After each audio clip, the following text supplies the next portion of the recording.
Hello দর্শক বন্ধুরা, আসসালামু আলাইকুম। সবাই কেমন আছেন? আশা করি যে যেখানে আছেন অনেক অনেক ভালো আছেন। দর্শক বন্ধুরা, রেডমি চায়নার মার্কেটে আবারও একটি ফোন লঞ্চ করেছে, রেডমি নোট 11 4G। আসলে শাওমি বা রেডমি আসলে কি করতে চাচ্ছে, এই বিষয়টি মনে হয় শাওমি বা রেডমি জানে না। কিছুদিন আগে রেডমি চায়নার মার্কেটে রেডমি নোট 11 সিরিজের 5G ফোনগুলো লঞ্চ করেছে, আর ঠিক তার কয়েকদিন পর রেডমি আবারও চায়নার মার্কেটে রেডমি নোট 11 4G ফোনটি লঞ্চ করলো। এই ফোনটি মোটামুটি রেডমি 10-এর সঙ্গে অনেকটাই মিলে যায়। চায়নার মার্কেটে এই ফোনটির প্রাইস রাখা হয়েছে 999 ইয়েন, যা বাংলাদেশি টাকায় কনভার্ট করলে দাঁড়ায় 13,000 টাকার আশেপাশে। তার মানে আপনারা বুঝতেই পারছেন, এই ফোনটি হতে চলেছে রেডমি নোট 11 সিরিজের সবচেয়ে কম দামি ফোন। সব কিছু মিলিয়ে এই ফোনটি আসলে কেমন হবে, এবং এই ফোনটি বাংলাদেশ এবং ইন্ডিয়ার মার্কেটে কবে আসবে, আর বাংলাদেশের মার্কেটে এই ফোনটির প্রাইসই বা কেমন হবে, এই সবগুলো প্রশ্নের উত্তর থাকবে আজকের এই ভিডিওতে। পুরো ভিডিওটি অবশ্যই দেখবেন। আর আপনারা দেখছেন টিভি টেক টিউব, আর সব সময়ের মতো সাথে আছে আমি প্রান্ত। ভিডিওটি ভালো লাগলে অবশ্যই একটি লাইক দিতে কিন্তু ভুলে যাবেন না। আর আপনি যদি আমাদের চ্যানেলে নতুন হয়ে থাকেন, সেক্ষেত্রে আমাদের চ্যানেলটি সাবস্ক্রাইব করে পাশে থাকবেন। চলুন শুরু করা যাক আজকের ভিডিও। প্রথমে যদি ফোনটির ডিজাইন এবং বিল্ড কোয়ালিটি নিয়ে কথা বলি, তাহলে এই ফোনটির ডিজাইনটাও অনেকটাই রেডমি 10-এর মতোই হতে চলেছে, মোটামুটি সিমিলার।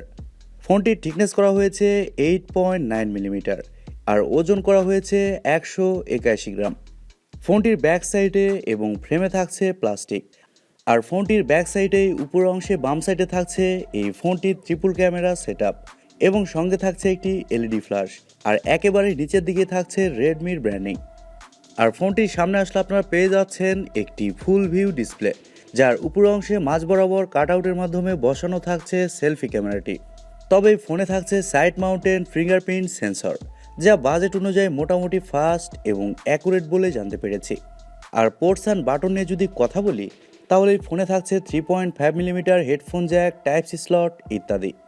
আর এছাড়াও এই ফোনে থাকছে স্টেরিও স্পিকার সিস্টেম, যার কারণে ফোনটির অডিও কোয়ালিটিও কিন্তু বাজেটের মধ্যে খুবই ভালো হবে। আর ফোনটি আপনারা 3টি কালারে পেয়ে যাবেন, গ্রে, হোয়াইট এবং ব্লু।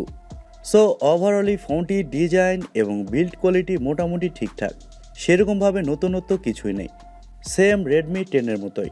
আপনাদের কাছে এই ফোনটির ডিজাইনটি কেমন লেগেছে কমেন্ট করে অবশ্যই জানাবেন। আর ভিডিওটি যদি ভালো লেগে থাকে তাহলে ভিডিওতে একটি লাইক দিতে কিন্তু ভুলে যাবেন না। এবার যদি ফোনটির ডিসপ্লে নিয়ে কথা বলি, তাহলে এই ফোনে থাকছে 6.5 ইঞ্চির একটি আইপিএস এলসিডি প্যানেল, যেখানে থাকছে 90 হার্টসের রিফ্রেশ রেট, যার কারণে ফোনটির টাচ রেসপন্স মোটামুটি ভালোই হবে। আর এই ডিসপ্লেটি হচ্ছে একটি ফুল এইচডি প্লাসের ডিসপ্লে, যার রেজুলেশন হচ্ছে 1080x2400 পিক্সেল, এবং আরও থাকছে 405 পিপিআই ডেন্সিটি, যার কারণে ডিসপ্লেতে যে কোনো কন্টেন্ট প্লে করলে শার্পনেসের ঘাটতি সেরকমভাবে হবে না। তবুও অ্যামোলেড বা সুপার অ্যামোলেডের সাথে এই ডিসপ্লের তুলনা করা কিন্তু ঠিক হবে না। আইপিএস প্যানেল হলেও এই ডিসপ্লে কোয়ালিটি কিন্তু মোটামুটি ভালোই বলবো। এবারে যদি ফোনটির সফটওয়্যার এবং পারফরমেন্স নিয়ে কথা বলি, তাহলে এই ফোনে থাকছে অ্যান্ড্রয়েড 11, যার ব্যাক এন্ডে থাকছে MIUI 12.5। আর আমি প্রথমেই বলেছি এই ফোনটিতে চিপসেট হিসেবে থাকছে MediaTek Helio G88, আর এটি একটি 4G চিপসেট। এই সেম চিপসেট কিন্তু রেডমি 10 ওই ফোনটিতেও ব্যবহার করা হয়েছে। এই চিপসেটটি মূলত 12 ন্যানোমিটার আর্কিটেকচারে তৈরি করা একটি Octa-core প্রসেসর, এবং জিপিইউ হিসেবে থাকছে মালি G52 MC2।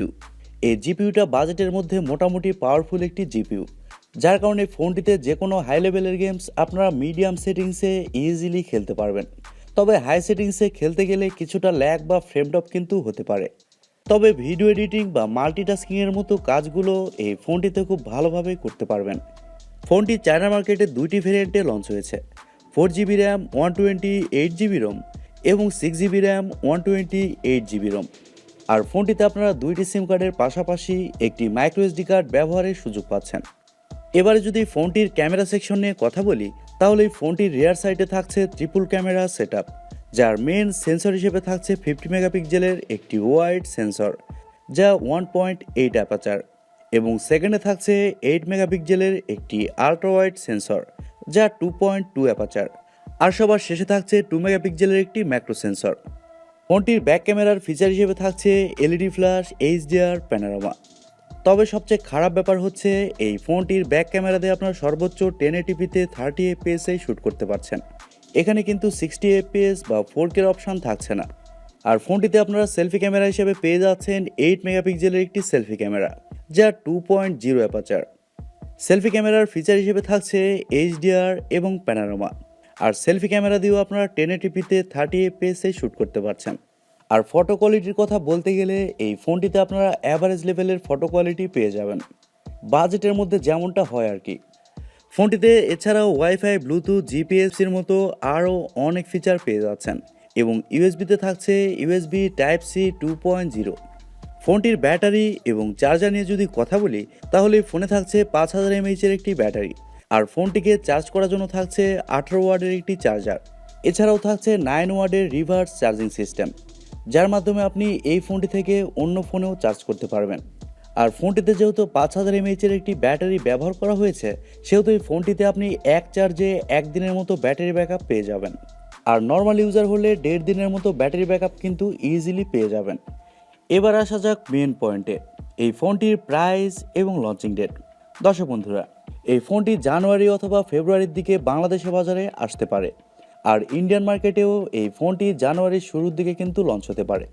ইন্ডিয়ান মার্কেটে এই ফোনটির বেস ভেরিয়েন্টের প্রাইস হতে পারে 10.5 থেকে 11,000 রুপি, আর বাংলাদেশের মার্কেটে এই ফোনটির প্রাইস হতে পারে 15 থেকে 16,000 টাকায়। তবে বাংলাদেশের মার্কেটে যদি 16,000 টাকার ফোন 20,000 টাকা প্রাইস পয়েন্টে লঞ্চ করা হয়, সেক্ষেত্রে অন্তত আমাকে দোষারোপ করবেন না। এবারে কথা বলা যাক ওভারঅল এই ফোনটি আসলে কেমন হবে। দর্শক বন্ধুরা, এই ফোনটি মোটামুটি 95% রেডমি 10-এর মতো, সেরকমভাবে আপগ্রেড কিন্তু কিছুই নেই। সো একই ফোন আসলে রেডমি কত নামে লঞ্চ করবে? রেডমি 10, রেডমি 10 প্রাইম এবং Redmi note 11 4G, how funny. So সব কিছু মিলিয়ে আমার মনে হয় আপনারা যারা এরকম প্রাইস পয়েন্টে ফোন নিতে চান, তারা অন্তত এই ফোনটির জন্য ওয়েট না করে বাংলাদেশের মার্কেটে রেডমি 10 প্রাইম এই ফোনটি কিন্তু আনঅফিসিয়ালি পাওয়া যাচ্ছে। আপনারা চাইলে এরকম প্রাইস পয়েন্টে রেডমি 10 প্রাইম ওই ফোনটিও কিন্তু নিতে পারেন। এক কথায় বলতে গেলে এই ফোনটির জন্য ওয়েট করা আসলে ঠিক হবে না। সো দর্শক বন্ধুরা, এই ছিল আজকের ভিডিওটি আপনাদের কাছে কেমন লেগেছে কমেন্ট করে অবশ্যই জানাবেন। আর ভিডিওটি যদি সত্যিই ভালো লেগে থাকে তাহলে টিভি টেক টিউব চ্যানেলটি সাবস্ক্রাইব করবেন, ভিডিওতে একটি লাইক দিবেন, আর সব সময় আমাদের পরিবারের একজন হয়ে থাকবেন, কারণ আপনাদের সাপোর্ট এবং ভালোবাসা সব সময় প্রয়োজন। সো আজকের মতো এ পর্যন্তই। সবাই অনেক অনেক ভালো থাকবেন এবং নিরাপদে থাকবেন।